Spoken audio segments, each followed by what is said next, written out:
Hey guys, welcome to the Wayfarer Expedition. And as you can see, I'm sitting on a rock on the side of the road on the way to Diyarbakir. Supposed to be going to Elazığ today. Don't know if I'm gonna make it. I don't know if I'll make it today.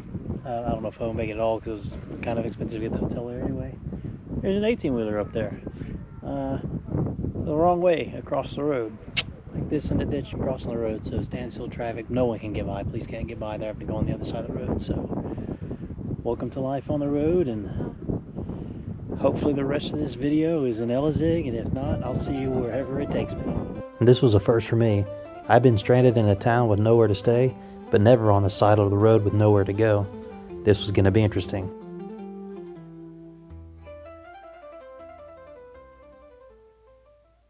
My name's Jack Rogers.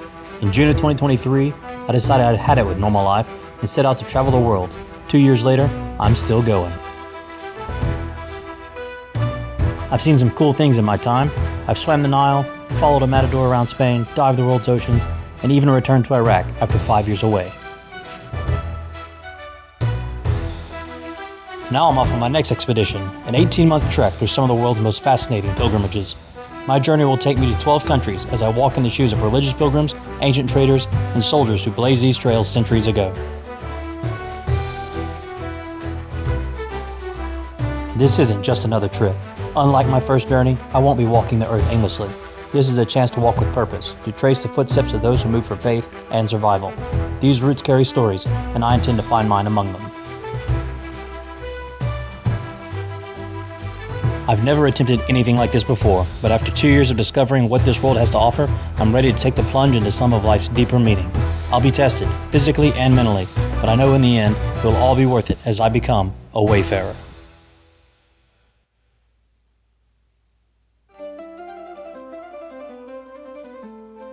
So I did end up making it to Elazığ, although it was many hours later. That 18-wheeler had traffic blocked up. It was an hour and a half delay on the bus. But then the next bus didn't leave for over 3 hours, the whole thing. So anyway, interaction with the police in Diyarbakir, go figure. But I made it last night, and now I'm heading to Harput, which is up the hill, and it is a hill. From down there, I'm about halfway up, about an hour and a half walk from my hotel. But it's gonna be a good day to see some of the old sites, the castle that's up here. And it's my only day to see it, because tomorrow I gotta jet off to, I think I'm going to Kayseri next. And so I hope you guys enjoy my one day here in Elazığ/Harput. And as a bit of an aside, some people be wondering, oh, why didn't you take a taxi, or why didn't you take public transport? There's public buses in Elazığ. That answer is easy. One, it's been brutal past several days on taxis on this adventure. I mean, it's just been absolutely killer, because it's been taxi from bus station to hotel, and then sometimes from hotel to bus station. But also because public transport here, I'm sure, is great. But to go to the website to figure out which buses go where, it's got a list of the bus lines. All the links are broken, so I don't know what goes where, and none of the bus stops have the numbers on them. You just have to know. So that's why I'm not taking transport up there, and why I'm walking up this hill after having done the Camino de Santiago over a month ago. My fitness level, it didn't stay. Fortunately, the walk up the hill was on a very nice day. It wasn't too hot, even though I was sweating quite a bit after 90 minutes of walking. But it wasn't so bad knowing that what goes up must come down, and I eventually found myself in the city making my way toward its old citadel.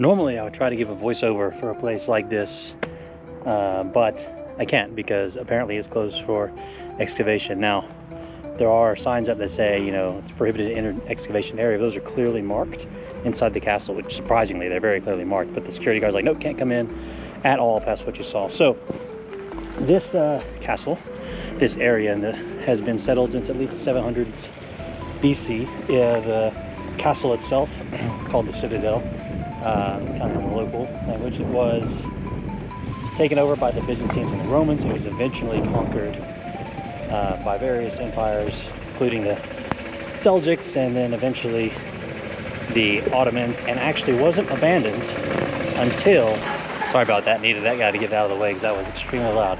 It wasn't abandoned until actually the 1800s when Elazığ started to be developed, which you will be able to see when I get up in the town. The town's actually pretty nice and new, but it's abandoned. And again, that's because down the hill is Elazığ now.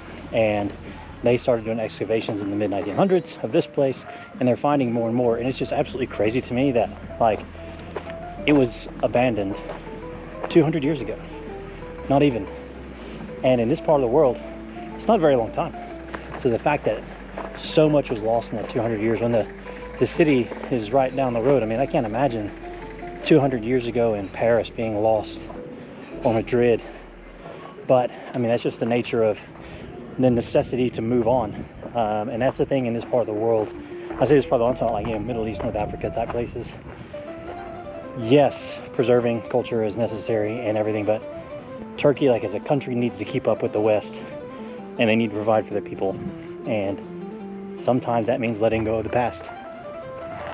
And a castle like this, a town like this, kind of a good example of that. Now it is being turned into a kind of a local tourism area, which is good, but it's just an interesting perspective. Whereas, you know, the Western world is able to hold on to our centuries old past and sites, and, you know, visit bull rings and museums and churches that are hundreds and hundreds and hundreds of years old. Places like this, Citadel, these settlements just got left to the dustbin of history. I didn't know it, but I must have missed the peak season here in Harput, because even this mosque looked run down and abandoned, even though apparently in the summer months it's full of life, clean, and welcomes visitors from all over the world. Unfortunately for my visit, it was locked outside of prayer time, so I couldn't go in and see the interior, although it looks really beautiful online. Despite it still being an active mosque, the surrounding area was still desolate, looked abandoned, with rundown buildings and roads that go apparently nowhere. Even though the endeavor was being made to rejuvenate Harput and make sure that it stays a local tourism destination, some of these outlying areas would never be the same.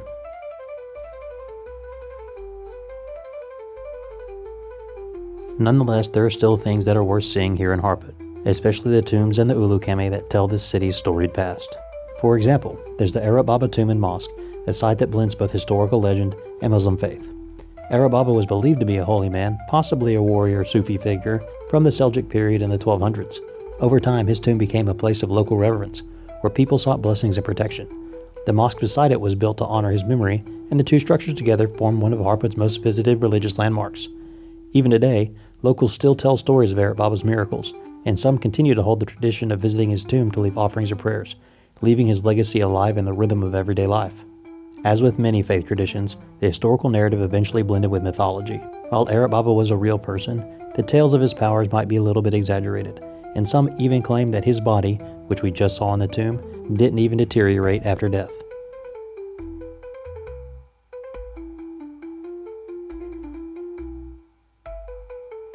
Another important local tomb is that of Mansur Baba, said to have been a 13th century Sufi mystic who traveled across Anatolia spreading Islamic teaching.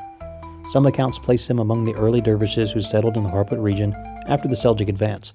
Though little is known about his life, the site remains tied to his reputation for wisdom and modesty, especially considering it's right down the road from the Ulu Cami, or the Grand Mosque of Harput.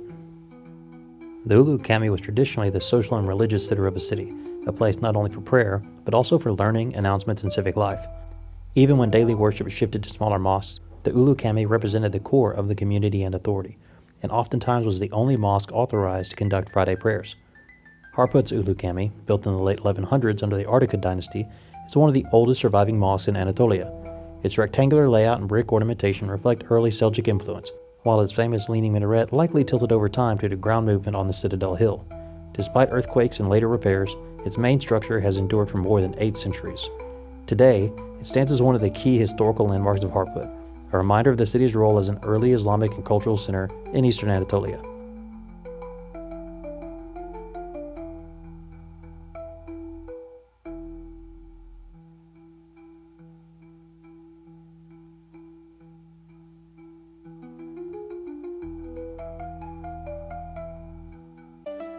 Next door to the Ulu Cami is the Culture House, a traditional Ottoman home that's still maintained in the style that they once lived. It's free to enter and gives really good insight into what life must have been like in the days before modern technology. Just like at Grandma's house though, they still make you take your shoes off if you want to go upstairs.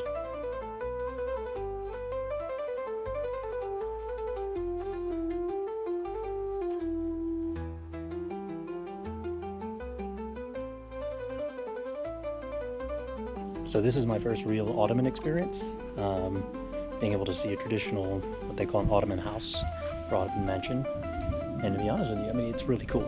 I really like the layout, but it kind of reminds me of like the video games I used to play, you know, where you go on an adventure and you'd wander into somebody's house and you've got the wood burning stove or the outside, you know.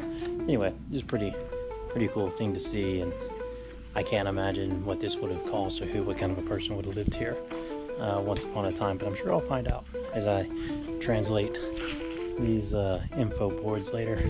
As per usual, I got busy and fascinated and didn't actually translate the info boards, not even while recording this video.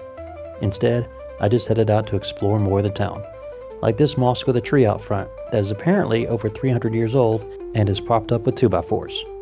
I did not, however, go in the mosque because off camera, because I made it a point not to record it, I was being watched by some of the gendarmerie.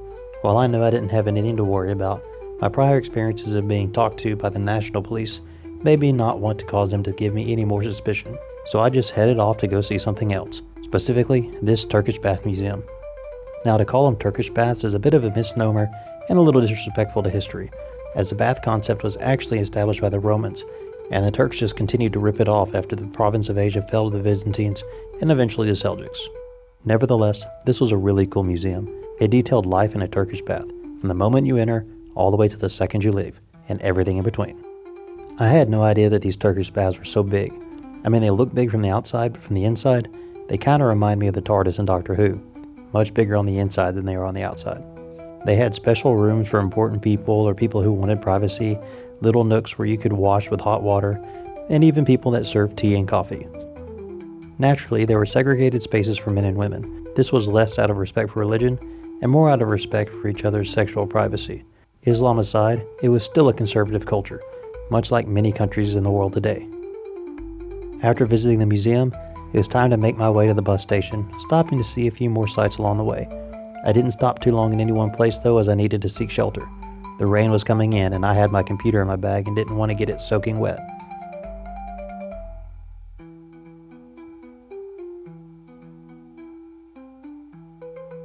Once the rain cleared and I made my way back down the hill to Elazığ, I went out to see one of the more modern mosques. There were several in the immediate area around my hotel, so I stumbled over to this one. It was the closest and meant not having to cross the major roadways in town to get there.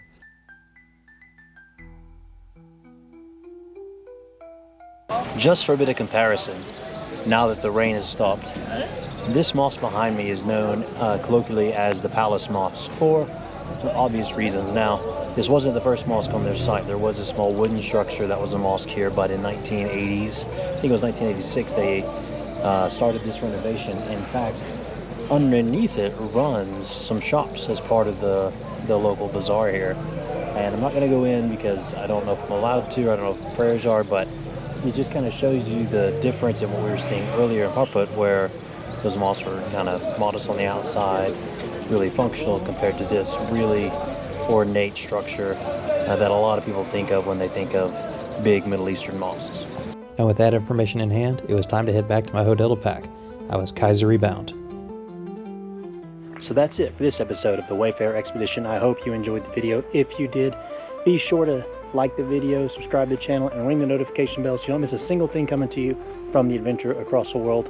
Also, go check out my social media at JRT Voyage on Instagram, Threads, and Snapchat, Jack Rogers Author on Facebook, and of course, jackrogersauthor.com for the website for more vlogs, blogs, and invitations to join me on this crazy ride across the world.